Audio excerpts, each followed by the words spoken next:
Saudi থেকে একবারে চলে আসলেন? হ্যাঁ, একবারে। কারণ কি? কারণ হলো 1700 টাকা বেতন করেছি, এখন 1300 টাকা হলে আয় পড়ছি। 1700 টাকা বেতন করে নিছে, কিন্তু বেতন দেয় 1300। 1300 পুষে না 1300 তে। এই জন্য এসে পড়ছি। আজকেও তো ভাই গেল 800 টাকা বেতন নিয়ে গেছে অনেকে। এছাড়াও বহুত মানুষ আসতেছে, আমরা 1300 আমরা আয় পড়ছি। তারা আপনি 1300 বেতন পাই আইসে বললেন টিকতে পারলেন না, আর যারা 800 রিয়াল বেতন নিয়ে যায় তারা কিভাবে টিকবে? তাদের কি করব, তাদের ভবিষ্যৎ কি? আলহামদুলিল্লাহ।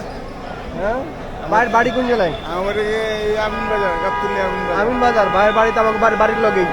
ঠিক আছে, আমার বাড়ি হেমতপুরে।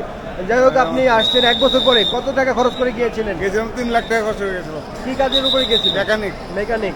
পরে যাওয়ার পরে কি কাজ গাড়ি পাইছেন? মেকানিক, গাড়ি মেকানিক আমি পেয়েছি, বেতন কমা দিচ্ছে এই জন্য আইছি। দেশে কয় টাকা ইনকাম করতেন? দেশে 15-16 হাজার টাকা ইনকাম মাসে করছি। করতেন? ওকে, এখন বিদেশে যাও একই অবস্থা, 15-16 হাজারের নিচে, মানে উপরে রাখা যায় না। ওখানে এই তো ওকে, এখন একবার চলে আসলেন, আলহামদুলিল্লাহ। আবার যাবেন কিনা?